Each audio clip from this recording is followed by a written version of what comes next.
Olá, pessoal. Vamos nós para mais uma aula, hoje falando sobre a Escola de Frankfurt, que foi um dos grandes centros de cultura, de filosofia, de sociologia, que surgiu na Alemanha e que fez brotar a teoria crítica.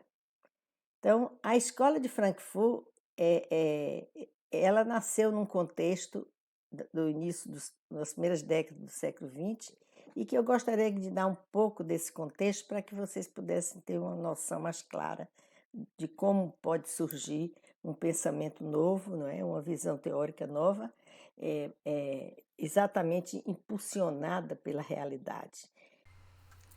Para que nós tenhamos presentes um pouco do contexto onde surgiu a escola de Frankfurt, nós vamos citar para vocês esses fatos que aconteceram no início do século XX, que foram fundamentais porque eles mudaram a própria natureza do semblante do mundo. Eu falo da Segunda Guerra Mundial, que foi ensejada pela ação da Alemanha, que tomada pela ideologia nazista e que, com uma visão autoritária, pretendeu dominar a Europa e dominar o mundo. A ideologia nazista ela se baseava na eugenia, que seria a visão de que existiriam raças puras e raças impuras e que os países e o mundo deveriam ter somente indivíduos da raça pura. Por isso eles discriminavam contingentes populacionais que não eram dentro dos seus critérios aceitáveis como raça pura e procurava eliminar esses grupos no sentido de levar para o mundo inteiro essa teoria. Então, um dos contingentes que mais foi prejudicado, que foi perseguido e até eliminado, foram os judeus, que na Alemanha eles não eram muito numerosos, mas, por exemplo, em outros países, como na Polônia, na própria França, eles foram muito castigados na verdade, foram mortos em câmaras de gás e em campos de concentrações criados especialmente na Polônia, onde, no geral, mais de 6 mil judeus foram eliminados. Então, baseados nesses fatos, é que nós vamos situar a história, né, da escola de Frankfurt e dizer exatamente quem era esse grupo que produziu obras muito importantes e pensamentos que até hoje são novidosos e que são atuais. O que aconteceu, o que é que deu como consequência uma Europa enfraquecida, né? Fisicamente, porque destruída pelas bombas, que precisando ser reconstruída, restabelecida, e principalmente eles teriam que os europeus teriam que rever, reformular conceitos que eles utilizavam antes da guerra para poder analisar a realidade que eles tinham no momento. Então, não foi somente fisicamente, não foi somente uma mudança material que aconteceu, mas também um câmbio, uma mudança no campo das ideias. Na verdade, aí é onde surge a escola de Frankfurt como um dos caminhos pelos quais os europeus passaram a caminhar. E o mundo também, né? Então, eu quero fazer agora um breve histórico da escola de Frankfurt, mostrando cronologicamente como as coisas aconteceram. Em 1922, um intelectual argentino, um acadêmico, muito rico, chamado Félix Veio, ele atuava na Alemanha, então ele formulou e ele organizou um seminário chamado Semana do Trabalho Marxista. Ele era um marxista. E o assunto principal do seminário era exatamente pensar como estudar na conjuntura de 1922, né, como repensar o marxismo, né, dentro da nova realidade.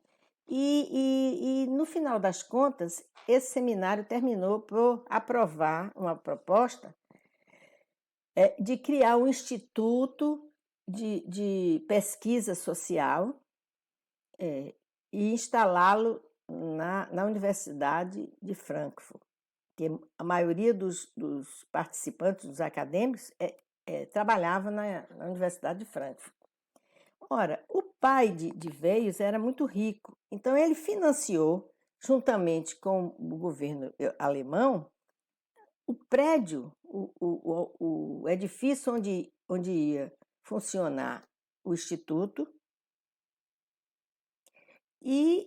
inclusive, os equipamentos, tudo aquilo que era necessário para que houvesse o funcionamento dessa instalação, né? O primeiro presidente eleito do Instituto foi o economista Karl Grünberg. Então, o Instituto começou a funcionar associado completamente à Universidade de Frankfurt, né? Ora, quando começaram os primeiros movimentos de instalação do nazismo na Alemanha, como a maioria dos professores eram judeus, e diante da perseguição que começava a surgir contra esse contingente, isso criou uma preocupação muito grande entre eles e que o fizeram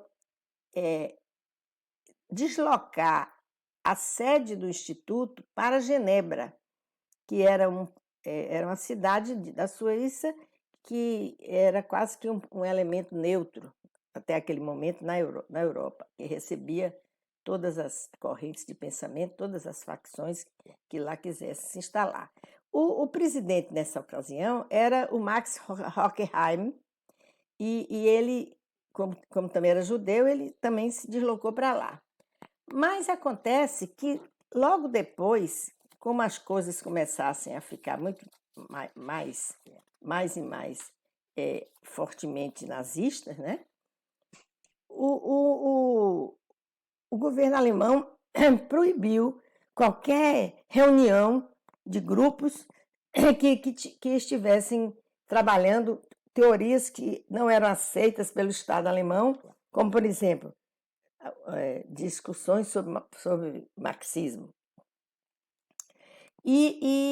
Então, mesmo em Genebra, eles perceberam que os movimentos nazistas começavam a se espalhar pela Europa e muitos daqueles acadêmicos que militavam na escola de Frankfurt resolveram se deslocar para os Estados Unidos e foram aceitos pela Universidade de Colômbia, em Nova York, e onde eles instalaram uma sede do Instituto lá, tá?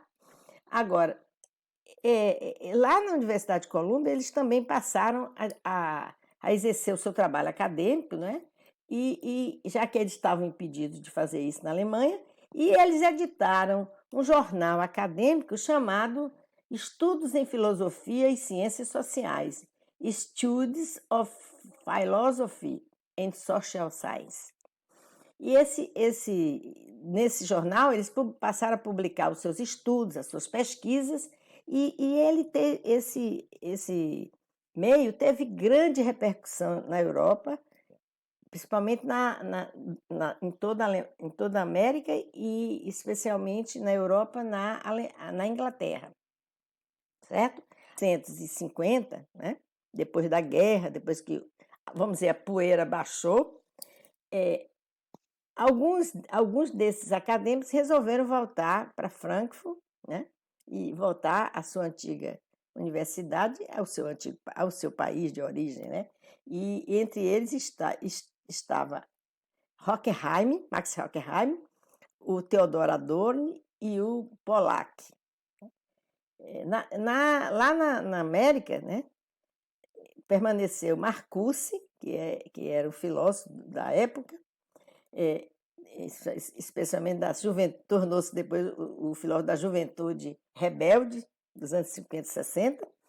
Erich Fromm, um psiquiatra, e Lowenthal, também Kirchner, que continuaram atuando na universidade como professores. Inclusive, Marcuse e Erich Fromm foram intelectuais que tiveram um grande prestígio aqui no Brasil, né, nos anos 60, pois as suas obras foram publicadas em português e eram muito festejadas pela juventude de então. Eu me lembro muito bem que eu era uma leitora de Marcuse e Erich Fromm. Para concluir, falar somente um pouco sobre as gerações da Escola de Frankfurt. Nós podemos destacar duas gerações bem definidas, que foi exatamente aquela que englobava os acadêmicos todos que criaram o Instituto de Pesquisa Social e que depois deram nome a essa Escola de Frankfurt, que foram exatamente Theodor Adorno, Max Horkheim, Herbert Marcuse, Erich Fromm, entre outros, mas menos conhecidos, como Max Kirchner, Frederick Pollack e Leo Lavantal. Eles foram, com toda felicidade, auxiliados, tiveram suporte de dois grandes filósofos e foram dois grandes intelectuais que, inclusive, um deles permanece até hoje a sua obra como uma coisa duvidosa e como uma coisa atual. Eu falo de Walter Benjamin, um filósofo, e Ernest Bloch, que foram colaboradores da Escola de Frankfurt, embora não fossem professores nessa universidade de Frankfurt, mas que contribuíram grandemente para que esse pensamento da teoria crítica fosse avante. E, na verdade, nós temos como segunda geração um grupo mais atual que é liderado por Jung Habermas, um conhecido intelectual que é o principal representante dessa segunda geração. A sua principal obra é a teoria do agir comunicativo. E ele, como filósofo, ele foi conhecido como o filósofo da praxis. Por quê? Porque ele considerava que a filosofia e as demais ciências, elas não tinham apenas de analisar o mundo, analisar a realidade e fazer um diagnóstico, mas diante do que eles encontravam que não estava adequado, deveriam agir para que houvesse uma transformação mais condizente com as necessidades humanas. Por isso que ele preconizava a prática da ciência, né? E as ideias de Habermas estão muito atuais até hoje, né?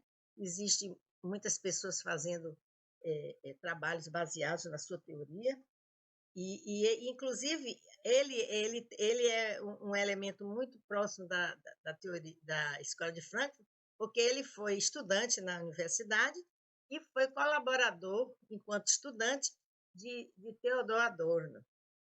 Daí ele progrediu nos seus conhecimentos e tornou-se professor na mesma faculdade. Agora, além de Habermas, eu vou citar o nome aqui de outros intelectuais que não são tão conhecidos, mas que também têm tanta importância ou uma importância semelhante à de Habermas, que são Axel Honneth, Albrecht Wellmann, Oscar Negt, Franz Newman e Alfred Schmidt. E a maioria desse grupo é também de judeus, né? E tem seu trabalho focado na teoria crítica, e isso faz com que essa teoria permaneça sendo renovada e sendo mantida como bem atuante. Bem, gente, nós chegamos ao final e o que só me resta agora agradecer vocês terem ficado até o final. E espero que vocês tenham gostado e, por favor, usem os comentários para fazer suas críticas, para dizer o que vocês gostariam de terem ouvido mais, com mais ênfase. Para mim é muito importante ter essa visão de quem assiste os meus vídeos para que eu possa melhorar a minha atuação. Metodologia, como é uma área muito específica, é preciso que a gente sempre esteja procurando descobrir coisas dentro dela. E eu estou aqui exatamente para ajudar quem quiser chegar e assistir os meus vídeos. Muito obrigada e até o próximo vídeo.